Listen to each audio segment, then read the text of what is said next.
Hello dear bankers. तो कैसे हैं आप लोग? I hope you are doing well. तो मेरा नाम है कुंदन कुमार और आप सभी का स्वागत है हमारी टारगेट 50 सीरीज के अंदर। आज का जो हमारा टॉपिक है उसका नाम है केवाईसी ऑफ इंडिविजुअल। आज के टॉपिक को स्टार्ट करने से पहले थोड़ा सा सीरीज के बारे में जान लेते हैं। तो देखो, पीपीपी के एग्जाम को क्लियर करने के लिए आपको मिनिमम 50 नंबर लेकर आने होते हैं। और पीपीपी का जो सिलेबस है ना, वो इतना ज्यादा लेंदी है कि सारा सिलेबस कवर करना काफी ज्यादा मुश्किल हो जाता है। तो इस सीरीज के अंदर हम पीवीपी के जो मोस्ट इंपॉर्टेंट टॉपिक्स हैं, जिसमें से सबसे ज्यादा क्वेश्चंस पूछे जाते हैं, उसको कवर करने वाले हैं, ताकि आप आसानी से उन टॉपिक्स को कवर कर पाओ और मिनिमम 50 नंबर लेकर आ पाओ और पीवीपी के एग्जाम को क्लियर कर पाओ। तो ये जो सीरीज है वो आपके लिए काफी ज्यादा बेनिफिशियल जो है वो रहने वाली है। अब टॉपिक को स्टार्ट करने से पहले मैं आपको बता दूं कि इस वीडियो के डिस्क्रिप्शन बॉक्स में ना आपको हमारी 3 ई बुक्स जो है वो मिल जाएंगी, जिससे आपको जीआईबी एग्जाम को प्रिपेयर करने में काफी ज्यादा हेल्प मिलेगी। पहली ई बुक के अंदर आपको 135 से ज्यादा इंपॉर्टेंट टॉपिक्स जो है मिल जाएंगे। दूसरी ई बुक के अंदर आपको प्रीवियस ईयर क्वेश्चंस मिल जाएंगे सोल्यूशन के साथ, जिससे आपको एक अंदाजा हो जाएगा कि जो एग्जाम है आपका जीआईबी का, उसमें किस तरह के क्वेश्चंस पूछे जाते हैं। तीसरी ई बुक के अंदर आपको 1200 इंपॉर्टेंट एमसीक्यूज जो है मिल जाएंगे प्रैक्टिस के लिए। और ये जो ई बुक्स हैं ये फ्री ऑफ कॉस्ट है, तो दिए गए लिंक के ऊपर क्लिक कीजिए और आपको ये ई बुक्स जो है मिल जाएंगी। अब बढ़ते हैं आज के टॉपिक की तरफ। आज का जो हमारा फर्स्ट टॉपिक है उसका नाम है केवाईसी। केवाईसी का फुल फॉर्म होता है नो योर कस्टमर। ठीक है, अब ये केवाईसी होता क्या है? तो देखो, जब भी कोई पर्सन किसी बैंक के पास जाता है अकाउंट ओपन करवाने के लिए या फिर कोई फाइनेंशियल सर्विस लेने के लिए, तो बैंक ना सबसे पहले पता लगाता है कि ये जो पर्सन है ये कौन है, क्या करता है, कहाँ पे रहता है और ये किस पर्पस के लिए अकाउंट ओपन करवाना चाहता है, और उसके बाद ही बैंक अकाउंट ओपन करता है या फिर फाइनेंशियल सर्विस जो है वो प्रोवाइड करता है। जैसे एग्जांपल के लिए मान के चलिए, एक अमित नाम का पर्सन था, ठीक है। वो एबीसी बैंक के पास गया, ठीक है, और बोला कि भाई मुझे ना एक सेविंग अकाउंट जो है वो ओपन करवाना है। ठीक है, तो एबीसी बैंक ने उसी वक्त सेविंग अकाउंट ओपन नहीं किया। सबसे पहले एबीसी बैंक ने अमित से कुछ डॉक्यूमेंट्स मांगे। सबसे पहले एबीसी बैंक ने अमित का आधार कार्ड मांगा, ठीक है। और एबीसी बैंक ने आधार कार्ड से चेक किया कि अमित का जो नाम है वो क्या है ना, वो कहाँ पे रहता है, ठीक है। उसके बाद बिजनेस से रिलेटेड कुछ डॉक्यूमेंट्स मांगे, ठीक है। उसके बाद इसके फाइनेंशियल स्टेटस को चेक करने के लिए इनकम टैक्स रिटर्न भी मांगे, ठीक है। और एबीसी बैंक ने अमित को अच्छे तरीके से जान लिया, पहचान लिया कि अमित कौन है, कहाँ पे रहता है और वो किस पर्पस के लिए अकाउंट ओपन करवाना चाहता है, ठीक है। और उसके बाद एबीसी बैंक ने सेविंग अकाउंट जो है वो ओपन किया और फाइनेंशियल सर्विस प्रोवाइड की, ठीक है। तो ये जो पूरी की पूरी प्रोसेस है ना, जिसके थ्रू एबीसी बैंक ने अमित को अच्छे तरीके से जाना, पहचाना, है ना, उसकी आइडेंटिटी के रिगार्डिंग, एड्रेस के रिगार्डिंग इंफॉर्मेशन कलेक्ट की, बिजनेस की नेचर के रिगार्डिंग इंफॉर्मेशन कलेक्ट की, इसी को हम यहाँ पर केवाईसी जो है वो कहते हैं। और केवाईसी करना जो है वो मैंडेटरी है, चाहे वो बैंक हो, चाहे वो इंश्योरेंस कंपनी हो, उसे यहां पर अपने कस्टमर की केवाईसी करनी जरूरी होती है, ठीक है। तो केवाईसी क्या है? केवाईसी एक ऐसी प्रोसेस है जिसके थ्रू एक रेगुलेटेड एंटिटी इंक्लूडिंग बैंक, वो अपने कस्टमर से रिलेटेड कुछ इंपॉर्टेंट इंफॉर्मेशन जैसे कि आइडेंटिटी और एड्रेस से रिलेटेड इंफॉर्मेशन, बिजनेस और फाइनेंशियल स्टेटस से रिलेटेड इंफॉर्मेशन को कलेक्ट करती है और फिर उसको यहां पर वेरीफाई करती है। अब क्वेश्चन उठता है कि केवाईसी क्यों, हमें केवाईसी करने की जरूरत क्यों है? तो देखो, केवाईसी जब हम करते हैं ना, जैसे जो बैंक है जब वो केवाईसी करती है, तो वो अपने कस्टमर को अच्छे तरीके से जान लेती है, पहचान लेती है, ठीक है। तो अगर कोई कस्टमर मनी लॉन्ड्रिंग कर रहा है या फिर टेररिस्ट फाइनेंसिंग कर रहा है, तो उसके बारे में बैंक को पहले ही पता चल जाता है और बैंक उसको रोक पाता है। तो कोई भी यहां पर पर्सन बैंक का यूज मनी लॉन्ड्रिंग या फिर टेररिस्ट फाइनेंसिंग के लिए ना करे, इसीलिए केवाईसी करनी जरूरी होती है, ठीक है। तो केवाईसी के अंदर बैंक करता क्या है? तो केवाईसी के अंदर एक बैंक जो है अपने कस्टमर से रिलेटेड कुछ इंपॉर्टेंट इंफॉर्मेशन को कलेक्ट करता है, फिर उसको अच्छे तरीके से वेरीफाई करता है, ताकि वो अपने पर्सन को, कस्टमर को अच्छे तरीके से जान ले, पहचान ले। ओके, अब बात करेंगे केवाईसी नॉर्म्स की, है ना। तो देखो, जो आपके केवाईसी नॉर्म्स हैं, नॉर्म्स का मतलब यहाँ क्या है? रूल्स एंड रेगुलेशन, ठीक है। तो इसके अंदर हम चार चीजें पढ़ेंगे: customer acceptance policy, customer identification procedure, customer due diligence procedure और alternate modes of CDD procedure. इसको ना आप केवाईसी के कंपोनेंट्स भी कह सकते हो, ठीक है। सबसे पहले हम बात करेंगे कस्टमर एक्सेप्टेंस पॉलिसी की। ये एक बहुत इंपॉर्टेंट कंपोनेंट होता है केवाईसी पॉलिसी का, ठीक है। तो देखो, कस्टमर एक्सेप्टेंस पॉलिसी एक बैंक को बताता है कि आपको किस पर्सन को अपना कस्टमर बनाना है और किस पर्सन को अपना कस्टमर नहीं बनाना है। तो ये जो कस्टमर एक्सेप्टेंस पॉलिसी है ना, इसके अंदर बेसिकली कुछ टर्म एंड कंडीशंस होती हैं, कुछ रूल्स होती हैं, ठीक है, जिसको फॉलो करके ही एक बैंक जो है किसी पर्सन को अपना कस्टमर जो है वो बना सकता है।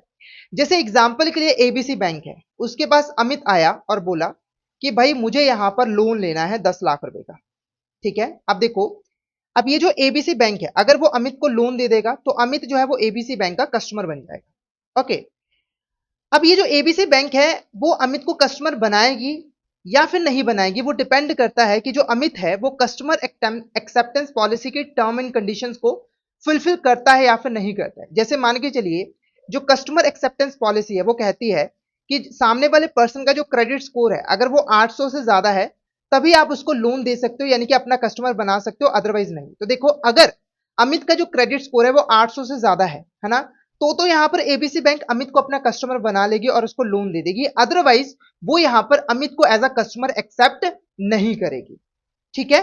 अब कस्टमर एक्सेप्टेंस पॉलिसी के अंदर कुछ इंपॉर्टेंट पॉइंट्स होते हैं, है ना, जिसके बारे में हमें पता होना चाहिए। जैसे कि जो कस्टमर एक्सेप्टेंस पॉलिसी है वो कहती है कि कभी भी एनोनिमस फिक्टिशियस बेनामी नेम के ऊपर अकाउंट को ओपन नहीं किया जाएगा, ठीक है। ये एक इंपॉर्टेंट टर्म एंड कंडीशन है।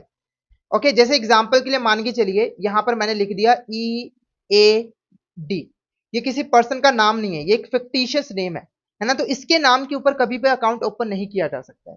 उसके बाद अगर मान के चलिए कि जो कस्टमर है, यानी कि जो पर्सन है जो अकाउंट ओपन करवाने आया है, वो आपके साथ कॉपरेट नहीं कर रहा है, आप जो भी इंफॉर्मेशन मांग रहे हो वो इंफॉर्मेशन वो आपको नहीं दे रहा है ना, जो भी डॉक्यूमेंट्स आप मांग रहे हो वो डॉक्यूमेंट्स वो आपको नहीं दे रहा है, ठीक है, या फिर जो डॉक्यूमेंट्स दे रहा है वो रिलायबल नहीं है, जिसकी वजह से उस कस्टमर की सीडीडी नहीं हो पा रही है, ठीक है, तो इस केस में अकाउंट ओपन नहीं किया जाएगा, ठीक है। जैसे क्या होता है कि मान के चलिए आपके पास कोई डॉक्यूमेंट है ना, आपको रिव्यू करने के लिए वो डॉक्यूमेंट दिया है, तो अगर उसमें कोई छोटी मोटी मिस्टेक है तो आप कहते हो चलो छोड़ो, इग्नोर करो, है ना, और डॉक्यूमेंट को आप अप्रूव कर देते हो।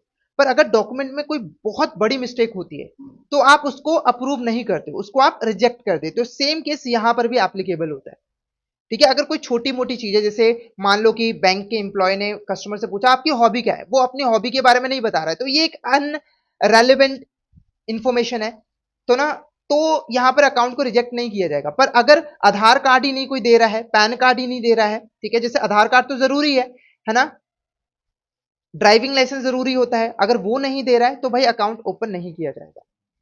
उसके बाद बिना सीडीडी किए, यानी कि बिना कस्टमर ड्यू डिलिजेंस किए कोई भी ट्रांजैक्शन परफॉर्म नहीं की जाएगी, बैंक के द्वारा कोई भी रिलेशनशिप एस्टैब्लिश नहीं किया जाएगा, ठीक है। उसके बाद अगर मान के चलिए कोई कस्टमर जो है किसी दूसरे पर्सन के बिहाफ पर एक्ट करना चाहता है, जैसे अगर मान के चलिए यहां पर एक ए पर्सन है जो कि एबीसी कंपनी का डायरेक्टर है, ठीक है, वो यहां पर एबीसी कंपनी के बिहाफ पर अकाउंट ओपन करवाना चाहता है, तो ये अकाउंट कब कब ओपन हो सकता है वो पहले से ही मेंशन्ड होना चाहिए, सर्कमस्टांसेस पहले से ही क्लियर होने चाहिए, ठीक है। उसके बाद अगर कोई पर्सन है, ठीक है, वो बैंक के पास आया है, तो उस पर्सन का जो नेम है वो आरबीआई की सैंक्शन लिस्ट में नहीं होना चाहिए। आरबीआई की जो सैंक्शन लिस्ट है उसके अंदर वो लोग आते हैं जिनके ऊपर रिस्ट्रिक्शंस होती हैं, वो फ्रीली बैंक से कोई भी सर्विसेज नहीं ले सकते, लोन वगैरह नहीं ले सकते हैं। तो अगर पर्सन का नाम सैंक्शन लिस्ट के अंदर है तो बैंक को यहां पर थोड़ा सा ज्यादा सावधानी जो है वो बरतनी होगी, ठीक है। उसके बाद पैन कार्ड को वेरीफाई करना जरूरी है इशूइंग अथॉरिटी से। अगर कोई ई डॉक्यूमेंट दिया जा रहा है कस्टमर के द्वारा, वहां पर डिजिटल सिग्नेचर को वेरीफाई करना जरूरी है, ठीक है। उसके बाद यहाँ पर जो अगर कोई ज्वाइंट अकाउंट ओपन किया जा रहा है, मान लो अगर कोई ज्वाइंट अकाउंट है ना, तो उस केस में सारे के सारे जो ज्वाइंट अकाउंट होल्डर्स हैं उनका सीडीडी करना मैंडेटरी है, ओके। उसके बाद अगर कोई पर्सन मान के चलिए फाइनेंशियली डिसएडवांटेज है, जैसे कोई पर्सन बहुत ज्यादा गरीब है या फिर मान के चलिए कि वो सोसाइटी में काफी पिछड़ा हुआ है ना, तो उस केस में बैंक जो है उसको फाइनेंशियल सर्विसेज प्रोवाइड करने से मना नहीं कर सकता है, ठीक है, उसके लिए स्पेशल स्कीम्स बनाई जाएंगी, ओके। अगर कोई एग्जिस्टिंग कस्टमर है वो नॉन कंप्लायंस करता है, यानी कि वो रूल्स एंड रेगुलेशन को फॉलो नहीं कर रहा है, हालांकि उसने अकाउंट पहले से ही ओपन करवा लिया है ना, तो उसका अकाउंट जो है वो क्लोज किया जा सकता है। नेक्स्ट जो हमारा कंपोनेंट है वो है कस्टमर आइडेंटिफिकेशन प्रोसीजर। देखो, कस्टमर आइडेंटिफिकेशन के अंदर ना हम कस्टमर का जितना भी यहां पर डेटा होता है या फिर कस्टमर के जितने भी डॉक्यूमेंट्स होते हैं उनको इकट्ठा करते हैं, उनका एनालिसिस करते हैं और सारी डिटेल्स को, डेटा को, इंफॉर्मेशन को अच्छे तरीके से वेरीफाई करते हैं। जैसे मान के चलिए कि अमित है, अमित ने अपना यहां पर आधार कार्ड दिया, अपना यहां पर पैन कार्ड दिया, ठीक है, अपना ड्राइविंग लाइसेंस भी यहाँ पर दे दिया, ठीक है। तो अब कस्टमर आइडेंटिफिकेशन के अंदर क्या किया जाएगा, कस्टमर आइडेंटिफिकेशन के अंदर हम इन डॉक्यूमेंट्स को अच्छे तरीके से वेरीफाई करेंगे ताकि हम ये चेक कर पाए कि क्या वाकई में अमित का नाम अमित है, क्या वाकई में वो उस एड्रेस के ऊपर रहता है जिस एड्रेस के बारे में उसने हमें यहाँ पर बताया है, ठीक है। तो हम आइडेंटिटी और एड्रेस से रिलेटेड जितनी भी इंफॉर्मेशन है या बाकी इंफॉर्मेशन उसको अच्छे तरीके से यहाँ पर वेरीफाई करते हैं, ठीक है। उसके बाद नेक्स्ट है, अब देखो ये जो कस्टमर आइडेंटिफिकेशन है ये कब कब की जाती है या कब कब करना मैंडेटरी होता है। तो देखो सबसे पहले अगर एक बैंक को कस्टमर के आइडेंटिटी और इंफॉर्मेशन के रिगार्डिंग कोई भी डाउट हो तो वहां पर कस्टमर आइडेंटिफिकेशन करनी जरूरी है, ठीक है। उसके बाद अगर कोई न्यू अकाउंट ओपन करवाया जाता है तो वहां पर भी कस्टमर आइडेंटिफिकेशन करनी जरूरी है। उसके बाद अगर मान के चलिए कोई नॉन अकाउंट होल्डर है, यानी कि उसने बैंक के पास कोई अकाउंट ओपन नहीं करवाया हुआ है और वो इंटरनेशनली फंड ट्रांसफर कर रहा है तो वहां पर भी कस्टमर आइडेंटिफिकेशन करनी जरूरी है। उसके बाद अगर कोई पर्सन जो है वो हाई वैल्यू प्रोडक्ट खरीद रहा है, जैसे कि कोई इंश्योरेंस का प्रोडक्ट है, ठीक है, या फिर कोई बैंक ड्राफ्ट हो गया या डिमांड ड्राफ्ट हो गया है ना, उसकी वैल्यू 50,000 से ज्यादा है तो वहां पर कस्टमर आइडेंटिफिकेशन करना जरूरी है, ठीक है। उसके बाद अगर कोई वॉक इन कस्टमर है वो 50,000 से ज्यादा की ट्रांजेक्शन परफॉर्म करता है, ठीक है, जैसे मान लो कि मुझे यहाँ पर नेपाल में पैसा भेजना है, ठीक है, हालांकि नेपाल में कोई है नहीं मेरा, मैं ऐसी एग्जांपल दे रहा हूँ, मेरा इंडिया की बैंक के अंदर अकाउंट नहीं है, मैं पैसे भेज सकता हूँ। उसके बाद अगर कोई ऐसा पर्सन है जो कि इस तरीके से ट्रांजेक्शन परफॉर्म कर रहा है कि वो 50,000 की जो लिमिट है उससे बच पाए तो इस केस में भी कस्टमर आइडेंटिफिकेशन किया जाएगा। जैसे मान के चलिए अगर कोई पर्सन जो है वो 49,950 के ट्रांजेक्शन परफॉर्म कर रहा है, मान के चलिए उसने दिन के अंदर 2 ऐसी ट्रांजेक्शन परफॉर्म की है, ठीक है, तो सीधा सीधा दिख रहा है कि ये 50,000 की लिमिट से बचना चाहता है तो यहाँ पर भी कस्टमर आइडेंटिफिकेशन जो है वो की जाएगी, ठीक है। उसके बाद जो नेक्स्ट हमारा कंपोनेंट है वो है कस्टमर ड्यू डिलिजेंस, है ना। कस्टमर ड्यू डिलिजेंस के अंदर एक कस्टमर की जो आइडेंटिटी है उसको अच्छे तरीके से वेरीफाई किया जाता है, ठीक है। आइडेंटिटी को वेरीफाई करने के साथ साथ उसका जो रिस्क प्रोफाइल है वो भी डिसाइड किया जाता है कि ये जो कस्टमर है वो कितना रिस्की है। जैसे कि आपको पता होगा कि बैंक जो है कस्टमर्स की कैटेगरीज बनाते हैं रिस्क के अकॉर्डिंग। कुछ कस्टमर जो है वो लो रिस्क कैटेगरी में आते हैं, जैसे कि जो जॉब करते हैं पर्सन, है ना, वो लो रिस्क कैटेगरी में आते हैं, कुछ यहाँ पर मीडियम में आते हैं, ठीक है, कुछ यहाँ पर हाई रिस्क कस्टमर में आते हैं, ठीक है। तो कस्टमर ड्यू डिलिजेंस के अंदर हम डॉक्यूमेंट्स को वेरीफाई करने के बाद, फाइनेंशियल स्टेटस को चेक करने के बाद, है ना, बिजनेस की नेचर को चेक करने के बाद यहाँ पर कस्टमर के रिस्क प्रोफाइल बनाते हैं ताकि उसके अकॉर्डिंग हम यहाँ पर उसकी कस्टमर ड्यू डिलिजेंस अच्छे तरीके से कर पाए, ठीक है। साथ के साथ वो जो ट्रांजेक्शन्स परफॉर्म कर रहा है उसको भी अच्छे तरीके से मॉनिटर जो है वो किया जाता है, ठीक है। तो यहाँ पर सबसे पहले हम कस्टमर की आइडेंटिटी है उसको चेक करेंगे, वेरीफाई करेंगे, उसने अकाउंट क्यों ओपन करवाया है उसका पर्पस को अच्छे तरीके से अंडरस्टैंड करेंगे, ठीक है। वो किस तरह की बिजनेस एक्टिविटी परफॉर्म कर रहा है, उसके बिजनेस की टर्नओवर कितनी है, ट्रांजैक्शन पैटर्न क्या है, वो सारी चीजें हम असेस करेंगे, है ना। उसके बाद रिस्क बेस्ड इंफॉर्मेशन को हम यहाँ पर कलेक्ट करेंगे ताकि हम उसकी रिस्क प्रोफाइलिंग जो है वो कर पाए, ठीक है। अगर कोई हाई रिस्क कस्टमर निकलता है तो उसका ड्यू डिलिजेंस हम इनहांस तरीके से करेंगे, ज्यादा ड्यू डिलिजेंस जो है वो करेंगे, ठीक है। अगर मान के चलिए कि कोई पर्सन है वो जो है रूल्स एंड रेगुलेशन को फॉलो नहीं कर रहा है तो इस केस में उसके अकाउंट को क्लोज भी कर दिया जाएगा, ठीक है। अब कौन से ऐसे इंडिविजुअल कस्टमर हैं जिनको यहाँ पर सीडीडी करवानी होती है। सबसे पहले देखो, अगर कोई पर्सन है वो यहाँ पर बैंक के साथ अकाउंट बेस्ड रिलेशनशिप स्टैब्लिश कर रहा है, यानी कि सिंपली कोई अकाउंट ओपन करवा रहा है, चाहे सेविंग अकाउंट है चाहे करंट अकाउंट है, तो वहां पर उसकी सीडीडी करनी जरूरी है। उसके बाद अगर मान के चले कोई लीगल एंटिटी कस्टमर है, जैसे मान के चले कोई एबीसी कंपनी है, ठीक है, तो एबीसी कंपनी का अगर कोई बेनिफिशियल ऑनर है तो उसकी भी सीडीडी यहाँ पर की जाएगी। बेनिफिशियल ऑनर एक ऐसा पर्सन होता है जिसका यहाँ पर कंपनी के ऊपर कंट्रोल होता है, उसका अच्छा खासा हिस्सा होता है प्रॉफिट के अंदर, कैपिटल के अंदर और बिजनेस की प्रॉपर्टीज के अंदर, ठीक है। उसके बाद अगर कोई लीगल एंटिटी कस्टमर है, कोई कंपनी है, उसका कोई ऑथराइज सिग्नेटरी है ना, जैसे मान के चलिए इसका एक मैनेजर है वो ऑथराइज सिग्नेटरी है तो उसका भी सीडीडी करना जरूरी है। उसके बाद अगर यहाँ पर कंपनी के किसी पर्सन के पास पावर ऑफ अटर्नी है, वो कंपनी के बिहार पर काम कर सकता है, डिसीजन ले सकता है, तो उसका भी सीडीडी करना जरूरी है, ठीक है। उसके बाद है ऑफिशियल वैलिड डॉक्यूमेंट। देखो, जब बैंक केवाईसी करता है तो केवाईसी करते वक्त वो क्या करता है, वो बेसिकली सामने वाले पर्सन से कुछ यहाँ पर डॉक्यूमेंट्स कलेक्ट करता है, ठीक है, ताकि उस डॉक्यूमेंट से उसकी आइडेंटिटी को वेरीफाई किया जा सके, एड्रेस को चेक किया जा सके, है ना। तो उन डॉक्यूमेंट में से एक डॉक्यूमेंट होता है ऑफिशियल वैलिड डॉक्यूमेंट। ये बहुत इंपॉर्टेंट डॉक्यूमेंट होता है, इसके बिना अकाउंट ओपन नहीं किया जा सकता। अगर आपके पास ऑफिशियल वैलिड डॉक्यूमेंट नहीं है ना, तो आप एक नॉर्मल अकाउंट ओपन नहीं करवा सकते। ये मैंडेटरी है। जैसे मैंने जब आपको कस्टमर एक्सेप्टेंस पॉलिसी पढ़ाया था, अगर किसी पर्सन के पास ओवीडी नहीं है तो बैंक उसका अकाउंट ओपन करने से मना कर सकता है। ठीक है।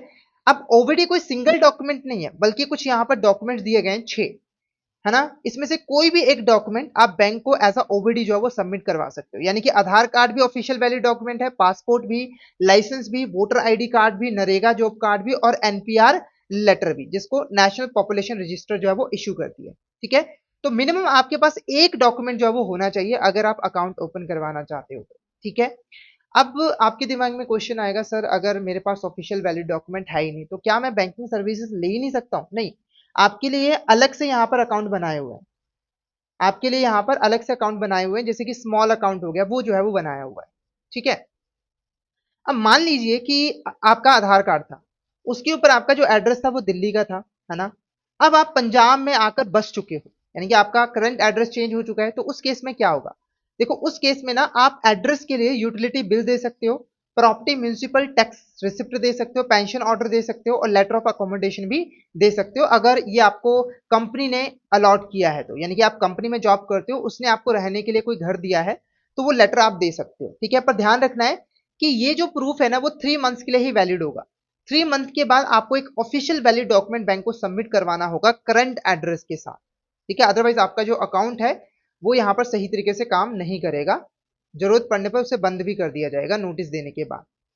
हालांकि ये ऑफिशियल वैलिड डॉक्यूमेंट की कैटेगरी में नहीं आते हैं, इसको सिर्फ आप एड्रेस के लिए यूज कर सकते हो। उसके बाद है आधार बेस्ड केवाईसी। आजकल ना हम आधार कार्ड की हेल्प से भी केवाईसी करवा सकते हैं। अगर हमने आधार कार्ड बैंक को दे दिया तो हमें अलग से कोई डॉक्यूमेंट देने की जरूरत नहीं होती है, क्योंकि आधार कार्ड के ऊपर हमारी आइडेंटिटी भी लिखी होती है, हमारा एड्रेस भी लिखा होता है। ठीक है।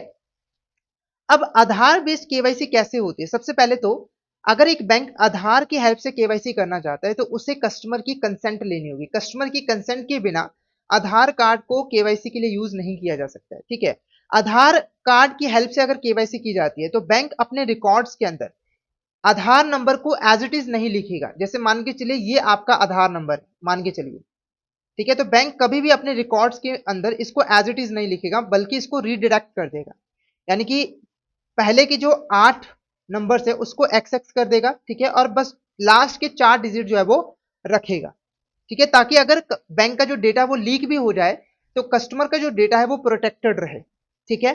अगर कोई कस्टमर जो है वो आधार कार्ड की हेल्प से गवर्नमेंट से कोई बेनिफिट चाहता है, कोई सब्सिडी चाहता है, तो उस केस में बायोमेट्रिक ऑथेंटिकेशन करनी जरूरी है। वहां पर फिंगरप्रिंट जो है वो लेने यहां पर जरूरी होते हैं। ठीक है। अगर मान के चलिए कस्टमर है, उसने अपना आधार कार्ड दिया केवाईसी के लिए, आधार कार्ड के ऊपर जो एड्रेस है वो अलग है ना, और जो करंट एड्रेस है वो अलग है। तो उस केस में जो पर्सन है वो सेल्फ डिक्लेरेशन दे सकता है एड्रेस के लिए कि मैं इस जगह पर रहता हूं। ठीक है। और उसका केवाईसी जो है वो हो जाएगा। उसके बाद जो फोर्थ कंपोनेंट है वो है alternate modes of CDD procedure. तो देखो, कस्टमर ड्यू डिलिजेंस करने के कुछ अदर मोड्स भी हैं। देखो, बैंक जो है वो सीधा सीधा सीडीडी जो है वो कर सकता है। ठीक है। पर कुछ और तरीके भी हैं, जैसे कि बैंक जो है वो थर्ड पार्टी के द्वारा किए गए सीडीडी को यूज कर सकता है, या फिर वीडियो बेस्ड कस्टमर आइडेंटिफिकेशन की जा सकती है, या फिर डिजिटल केवाईसी भी की जा सकती है। ठीक है। तो सबसे पहले हम बात करेंगे सीडीडी बाय थर्ड पार्टी। जैसे मान के चलिए एक यहां पर इंश्योरेंस कंपनी है ना, उसका एक कस्टमर है अमित। इंश्योरेंस कंपनी ने अमित का यहां पर अच्छे तरीके से कस्टमर ड्यू डिलिजेंस किया हुआ है, यानी कि इसके पास सारे डॉक्यूमेंट्स और इन्फॉर्मेशन अवेलेबल है। अमित पहुंचा एबीसी बैंक के पास और बोला कि मैं अकाउंट ओपन करवाना चाहता हूं। तो एबीसी बैंक को इसका सीडीडी करना है। ठीक है। तो एबीसी बैंक जो है वो इंश्योरेंस कंपनी के द्वारा किए गए सीडीडी के ऊपर लाई कर सकता है और उसको यूज कर सकता है। यानी कि इंश्योरेंस कंपनी से वो नेसेसरी डॉक्यूमेंट्स और इन्फॉर्मेशन मांग सकता है। ठीक है। और उसे खुद यहां पर सीडीडी करने की जरूरत नहीं पड़ेगी, है ना। ये इंश्योरेंस कंपनी क्या, एक थर्ड पार्टी है। पर इसकी कुछ कंडीशंस हैं। पहली कंडीशन ये है कि बैंक को जो भी इंफॉर्मेशन और डॉक्यूमेंट चाहिए वो बैंक को ना थर्ड पार्टी से 2 दिन के अंदर अंदर में मिल जानी चाहिए। अब थर्ड पार्टी जो है वो इंश्योरेंस कंपनी हो सकती है, या कोई दूसरी बैंक हो सकती है, या फिर सेंट्रल केवाईसी रिकॉर्ड्स रजिस्ट्री भी हो सकती है। ठीक है। अब बैंक को अगर मान लो कोई और डॉक्यूमेंट की जरूरत पड़ती है सीडीडी करने के लिए, ठीक है, तो जो सामने वाला पर्सन है वो डॉक्यूमेंट देने के लिए राजी होना चाहिए। वो ऐसा ना कहे कि बस हमने जो डॉक्यूमेंट दे दिया, बात खत्म, अब हम आपको कोई और एडिशनल डॉक्यूमेंट नहीं देंगे, ऐसा नहीं होना चाहिए। साथ ही साथ जो थर्ड पार्टी है वो रेगुलेटेड होनी चाहिए, सुपरवाइज होनी चाहिए, मॉनिटर्ड होनी चाहिए गवर्नमेंट के द्वारा, ठीक है।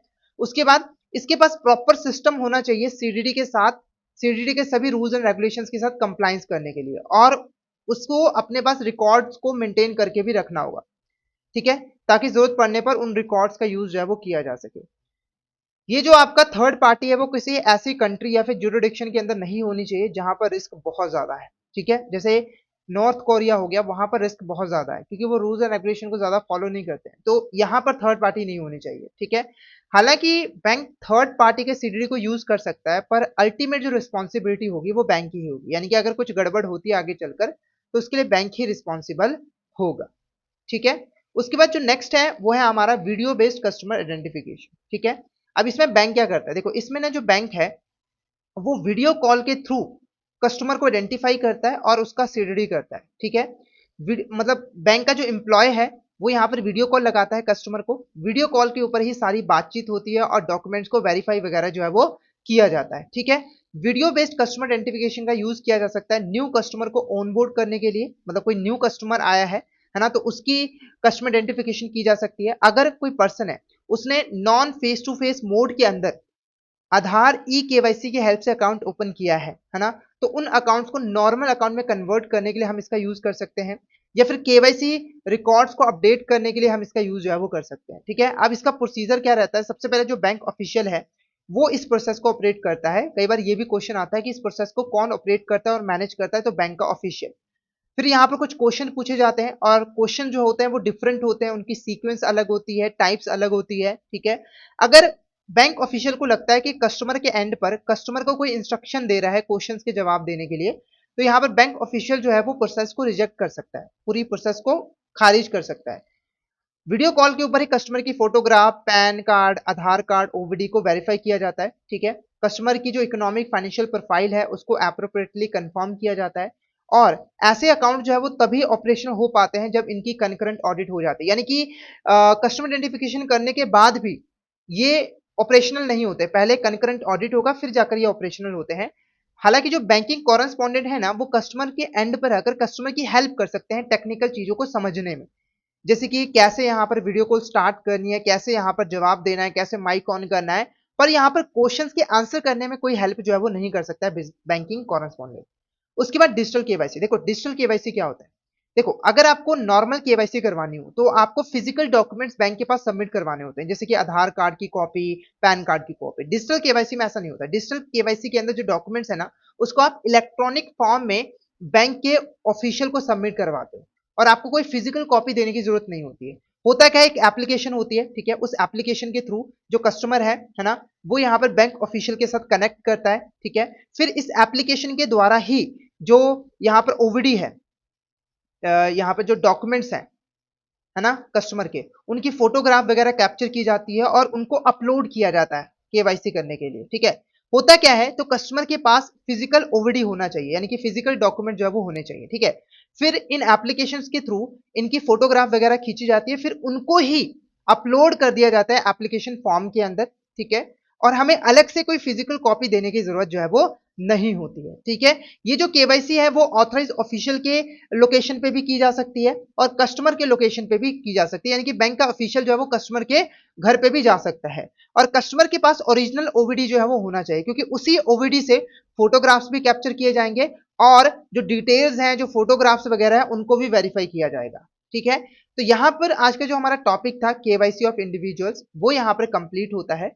अब हम एक समरी जो है वो डिस्कस कर लेते हैं कि अभी तक हमने क्या क्या चीजें डिस्कस की। सबसे पहले हमने यहाँ पर केवाईसी का मीनिंग समझा, तो केवाईसी एक ऐसी प्रोसेस होती है जिसके थ्रू एक रेगुलेटेड एंटिटी जो है, यानी कि बैंक जो है, अपने कस्टमर की identity, address, business, financial status के रिगार्डिंग इंफॉर्मेशन को कलेक्ट करती है और उसको वेरीफाई करती है।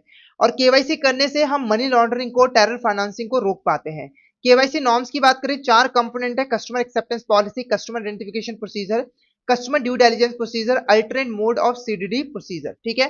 कस्टमर एक्सेप्टेंस पॉलिसी की बात करें तो इसके अंदर कुछ यहाँ पर टर्म एंड कंडीशंस होती हैं जो कि बैंक को बताती है कि आपको किस पर्सन को कस्टमर बनाना है और किस पर्सन को कस्टमर नहीं बनाना है। ये सारी की सारी जो टर्म एंड कंडीशंस है ये हमने ऑलरेडी यहाँ पर डिस्कस जो है वो कर ली हैं। उसके बाद कस्टमर आइडेंटिफिकेशन प्रोसीजर, यहाँ पर कस्टमर की जितना भी डेटा है, डॉक्यूमेंट्स है, उसको अच्छे तरीके से वेरीफाई किया जाता है। कस्टमर ड्यू डिलिजेंस के अंदर हम कस्टमर की आइडेंटिटी को वेरीफाई करते हैं, उसकी रिस्क प्रोफाइलिंग करते हैं, उसके ट्रांजेक्शन को मॉनिटर करते हैं। ठीक है। उसके बाद अगर कौन कौन से इंडिविजुअल्स हैं जिनको सीडीडी करवानी पड़ती है, तो कोई पर्सन अगर अकाउंट ओपन करवा रहा है, अगर कोई बेनिफिशियल ऑनर है, कोई ऑथराइज सिग्नेटरी है या फिर पावर ऑफ अटर्नी होल्डर है, तो उसे सीडीडी करवानी होती है। ऑफिशियल वैलिड डॉक्यूमेंट की बात करें तो Aadhaar, voter ID, NREGA job card, NPR letter, license और पासपोर्ट। ठीक है। एड्रेस प्रूफ के लिए आप टेम्पररी तौर पर utility bills, letter of accommodation, pension order, property और प्रिंसिपल टैक्स रिसिप्ट जो है वो यूज कर सकते हो, पर ये 3 महीनों के लिए ही वैलिड जो है वो रहता है। आधार बेस्ड केवाईसी की बात करें तो इसका यूज आप तभी कर सकते हो अगर कस्टमर अपनी कंसेंट देगा। आधार नंबर को रीडायरेक्ट कर दिया जाता है बैंक के रिकॉर्ड्स के अंदर, चाहे वो फिजिकल रिकॉर्ड्स हो चाहे इलेक्ट्रॉनिक रिकॉर्ड्स हो। ठीक है। अगर कस्टमर को क्रेडिट बेनिफिट चाहिए, सब्सिडी वगैरह चाहिए, तो बायोमेट्रिक ऑथेंटिफिकेशन करनी जरूरी है। ठीक है। और अगर एक कस्टमर जो है अपना आधार कार्ड देता है और उसका जो करंट एड्रेस है वो आधार कार्ड के एड्रेस के साथ मैच नहीं करता है, तो उस केस में जो कस्टमर है वो अपना अलग से एक डेक्लेरेशन एड्रेस के लिए दे सकता है। ठीक है। अब हमने टॉपिक तो कवर कर लिया, उसकी समरी भी डिस्कस कर ली। अब इससे रिलेटेड जो एमसीक्यूज हैं, 3 एमसीक्यूज हम यहाँ पर जो है वो डिस्कस करेंगे, है ना। पहला एमसीक्यू देखो, यहाँ पर ना 5 सिनेरियो दिए हुए हैं। ठीक है। कस्टमर आइडेंटिफिकेशन प्रोसीजर के रिगार्डिंग आपको बताना है कि किस सिनेरियो के अंदर यहाँ पर कस्टमर आइडेंटिफिकेशन प्रोसीजर मैंडेटरी है, बैंक को ये करना ही पड़ेगा। सबसे पहले देखो, एक मिस्टर रमन नाम का पर्सन है, वो एक वॉक इन कस्टमर है। वो बैंक के अंदर आता है और एक बैंक चेक जो है वो खरीदना चाहता है, बैंकर चेक जो है वो खरीदना चाहता है, चाहे डिमांड ड्राफ्ट जो है वो खरीदना चाहता है, जिसकी वैल्यू 60,000 है। ठीक है। तो क्या यहां पर करना जरूरी है कस्टमर आइडेंटिफिकेशन? तो हाँ, बिल्कुल करना जरूरी है, क्योंकि देखो अगर यहां पर आ, कोई यहाँ पर प्रोडक्ट है, बैंक का प्रोडक्ट है ना, उसकी सेल की जाती है और प्रोडक्ट की जो वर्थ है वो 50,000 से ज्यादा है ना, तो उस केस में कस्टमर आइडेंटिफिकेशन करना जरूरी है। उसके बाद एक मिस रेखा नाम की लड़की है, वो पहले से ही उसने बैंक के अंदर अपना अकाउंट ओपन करवाया हुआ है और उसी अकाउंट के अंदर वो 18,000 रुपए डिपॉजिट करवा रही है, और वो जो अकाउंट है उसकी पहले ही पूरी तरीके से केवाईसी जो है वो की हुई है अच्छे तरीके से, तो यहां पर दोबारा से कस्टमर आइडेंटिफिकेशन करने की जरूरत नहीं है। ठीक है। उसके मिस्टर श्याम है, वो बैंक ब्रांच में विजिट करते हैं एक न्यू करंट अकाउंट ओपन करवाने के लिए अपने स्मॉल बिजनेस के लिए। ठीक है। तो क्या यहां पर कस्टमर आइडेंटिफिकेशन करने की जरूरत है? हाँ, यहां पर कस्टमर आइडेंटिफिकेशन की जाएगी, क्योंकि जब एक नया अकाउंट ओपन किया जाता है तो वहां पर कस्टमर आइडेंटिफिकेशन करनी जरूरी होती है। उसके बाद मिस रजनी है, वो नॉन अकाउंट होल्डर है, उन्होंने बैंक से रिक्वेस्ट की है कि 15,000 रुपए जो है वो एब्रोड भेज दीजिए मेरे रिलेटिव को। तो क्या यहां पर कस्टमर आइडेंटिफिकेशन करना जरूरी है? हाँ, यहां पर कस्टमर आइडेंटिफिकेशन करना जरूरी है। क्यों करना जरूरी है? क्योंकि देखो अगर इंटरनेशनली पैसा ट्रांसफर किया जाता है एक देश से दूसरे देश में, तो वहां पर चाहे अमाउंट कितनी भी हो कस्टमर आइडेंटिफिकेशन करनी जरूरी है। ठीक है। उसके बाद अगर यहां पर मिस्टर विनय है ना, वो रिपीटेड कैश ट्रांजेक्शन परफॉर्म कर रहा है 49,050 का। ठीक है। और ताकि वो 50,000 की जो लिमिट है उसको अवॉइड कर पाए, तो क्या यहां पर कस्टमर आइडेंटिफिकेशन करनी जरूरी है? हाँ, बिल्कुल, क्योंकि यहां पर ट्रांजेक्शन को स्ट्रक्चर किया जा रहा है लिमिट से बचने के लिए, तो यहां पर की जाएगी। ठीक है। तो करेक्ट आंसर क्या रहेगा? Option B is a correct answer. Option B is a correct answer. पहला, तीसरा, चौथा और पांचवा, यहां पर कस्टमर आइडेंटिफिकेशन करनी जरूरी है। उसके बाद यहां पर एक मैच दी कॉलम क्वेश्चन है, यहां पर केवाईसी नॉर्म्स के कंपोनेंट्स है और उनकी डिस्क्रिप्शन दी हुई है, आपको करेक्ट मैच करना है। सबसे पहले हम बात करेंगे कस्टमर एक्सेप्टेंस पॉलिसी की। तो कस्टमर एक्सेप्टेंस पॉलिसी एक ऐसी पॉलिसी होती है जिसके अंदर क्राइटेरिया लिखा होता है कस्टमर को एक्सेप्ट करने का, यानी कि इस क्राइटेरिया और रूल्स के अकॉर्डिंग ही एक बैंक जो है किसी पर्सन को अपना कस्टमर बनाता है और कस्टमर बनाने से रिफ्यूज भी करता है। तो इसको मैं मैच करूंगा दो के साथ। कस्टमर आइडेंटिफिकेशन प्रोसीजर, तो यहां पर हम कस्टमर की आइडेंटिटी को चेक करते हैं, वेरीफाई करते हैं अच्छे तरीके से। ठीक है। इन्फॉर्मेशन और डॉक्यूमेंट दोनों को वेरीफाई किया जाता है। कस्टमर ड्यू डिलिजेंस प्रोसीजर, यहां पर हम कस्टमर को आइडेंटिफाई करते हैं, है ना, अकाउंट को ओपन करने का पर्पस समझते हैं, रिस्क को असेस करते हैं और यहां पर इनहांस चेक्स को अप्लाई करते हैं। ठीक है। तो इसको मैं मैच करूंगा 3 के साथ, तो इसका जो करेक्ट आंसर रहेगा वो रहेगा ऑप्शन ए। ऑप्शन ए आपका करेक्ट आंसर रहेगा। ए को 2 के साथ, बी को 1 के साथ, सी को 3 के साथ। ठीक है। उसके बाद नेक्स्ट क्वेश्चन देखो, मिस्टर राजेश, मिस्टर अमित, वो बैंक ब्रांच मुंबई में अप्रोच करते हैं ताकि वो ज्वाइंट सेविंग अकाउंट ओपन करवा पाए। जब अकाउंट ओपन किया जा रहा था तो जो बैंक मैनेजर है वो यहाँ पर इंसिस्ट करता है कि दोनों इंडिविजुअल्स की वेरिफिकेशन और आइडेंटिफिकेशन की जाएगी। मिस्टर राजेश आर्ग्यू करता है कि वो प्राइमरी अकाउंट होल्डर है, इसीलिए सिर्फ वही अपने डॉक्यूमेंट जो है वो देगा, जो मिस्टर अमित है वो अपने डॉक्यूमेंट सबमिट नहीं कर पाएगा। तो कस्टमर एक्सेप्टेंस पॉलिसी के अकॉर्डिंग आपको बताना है कि यहाँ पर सही तरीका क्या होगा कस्टमर ड्यू डिलिजेंस करने का। क्या सिर्फ यहाँ पर मिस्टर राजेश से डॉक्यूमेंट्स कलेक्ट किए जाएंगे या फिर मिस्टर राजेश और अमित दोनों की कस्टमर आइडेंटिफिकेशन की जाएगी, दोनों से डॉक्यूमेंट और इन्फॉर्मेशन कलेक्ट किए जाएंगे। पहला ऑप्शन कह रहा है कि बैंक यहाँ पर सिर्फ और सिर्फ जो प्राइमरी अकाउंट होल्डर है ना, उसी का कस्टमर ड्यू डिलिजेंस करे ताकि बैंकिंग आसान बन पाए। या फिर जो बैंक है उसे यहाँ पर सभी ज्वाइंट अकाउंट होल्डर्स यानी कि मिस्टर राजेश और मिस्टर अमित, उसकी यहाँ पर कस्टमर ड्यू डिलिजेंस जो है वो करनी होगी। ठीक है। उसके बाद ऑप्शन सी कह रहा है कस्टमर ड्यू डिलिजेंस प्रोसीजर तो ऑप्शनल है ज्वाइंट अकाउंट के केस में। ठीक है। इसको सिर्फ और सिर्फ बैंक मैनेजर की मर्जी के अकॉर्डिंग ही कंडक्ट किया जाएगा। बैंक मैनेजर अलाउ करेगा तो ठीक है, अदरवाइज हमें कस्टमर ड्यू डिलिजेंस करने की जरूरत नहीं है। उसके बाद जो यहाँ पर कस्टमर ड्यू डिलिजेंस प्रोसीजर है वो सिर्फ प्राइमरी होल्डर के लिए परफॉर्म किया जाएगा। सेकेंडरी होल्डर को सिंपल डेक्लेरेशन जो है वो प्रोवाइड करना होगा। तो इस क्वेश्चन का जो करेक्ट आंसर रहेगा वो रहेगा option B is the correct answer. Option B is the correct answer. Joint account के केस में सभी अकाउंट होल्डर्स की सीडीडी करनी जरूरी होती है। ठीक है। तो यहाँ पर आज का जो हमारा टॉपिक है वो यहाँ पर कंप्लीट होता है। आई होप आज का टॉपिक आपको अच्छे तरीके से क्लियर जो है वो हो गया होगा। अगर आप जेबी एग्जाम की प्रिपरेशन अच्छे तरीके से करना चाहते हो तो आप हमारे कोर्सेज में एनरोल कर सकते हो। हमारे कोर्सेज में एनरोल करने के लिए आपको हमारी वेबसाइट के ऊपर आना है edutap.in। उसके बाद आपको कोर्सेज वाले सेक्शन में जाना है और जेआईबी कोर्सेज के ऊपर क्लिक करना है। जैसे ही आप जेआईबी कोर्सेज के ऊपर क्लिक करोगे यहाँ पर आपको हमारे सारे के सारे जेआईबी कोर्सेज जो है वो दिखने लग जाएंगे। जैसे कि अगर आप अच्छे तरीके से चारों पेपर्स की प्रिपरेशन करना चाहते हो तो आप हमारे यहाँ पर मास्टर कोर्स में एनरोल कर सकते हो, जहां पर आपको चारों पेपर्स की concept classes, live classes, concept notes, solve previous year question, chapter wise mock test और फुल लेंथ मॉक टेस्ट जो है वो मिल जाते हैं। ठीक है। अगर आप इंडिविजुअल सब्जेक्ट की प्रिपरेशन करना चाहते हो जैसे कि आईएफएस, एएफएम, पीपीबी, तो हमारे पास इंडिविजुअल मास्टर कोर्स भी अवेलेबल है। यहाँ पर भी आपको concept classes, live classes, concept notes, solve previous year question, chapter wise mock test और फुल लेंथ मॉक टेस्ट जो है वो मिल जाते हैं। ठीक है। आईएफएस के साथ साथ पीपीबी का भी, एएफएम का भी और आरबीडब्ल्यूएम का भी। ओके। अभी हमारे कोर्स जेआईबी कोर्सेज के ऊपर पे डे सेल चल रही है। ठीक है। और इसके अंदर आपको हमारे कोर्सेज के ऊपर 80% तक का जो है वो ऑफ मिल जाएगा। ये जो सेल है वो 6 जून तक ही वैलिड है। ठीक है। तो जल्दी से हमारे कोर्स में एनरोल कर लीजिए, कहीं ये ऑफर आपके हाथ से निकल ना जाए। अगर आप प्रैक्टिस करना चाहते हो तो आप हमारे टेस्ट सीरीज में एनरोल कर सकते हो, जहां पर आपको solve previous year questions, full length mock test और चैप्टर वाइज मॉक टेस्ट जो है वो मिल जाते हैं। ठीक है। तो जल्दी से हमारे कोर्स में जो है वो एनरोल कर लीजिए। तो आज का जो हमारा टॉपिक है वो यहीं पे ओवर होता है। अगर आप हमसे कांटेक्ट करना चाहते हो तो ये हमारा व्हाट्सअप नंबर है। ठीक है। और ये हमारी ईमेल आईडी है, इसके ऊपर आप हमसे कांटेक्ट कर सकते हो। और बाकी देखो, अगर आपको कोई फीडबैक देना है तो आप वीडियो के कमेंट बॉक्स में मैसेज करके जो है वो बता सकते हो, जैसे कि कंटेंट आपको कैसा लगा, मेरा पढ़ाना आपको कैसा लगा। ठीक है। क्योंकि आपका फीडबैक हमारे लिए काफ़ी ज़्यादा वैल्यूबल है। ठीक है। तो आज का सेशन फिर हम यहीं पे ओवर करते हैं। तो आज के लिए इतना ही, मिलते हैं नेक्स्ट क्लास में। Thank you so much everyone.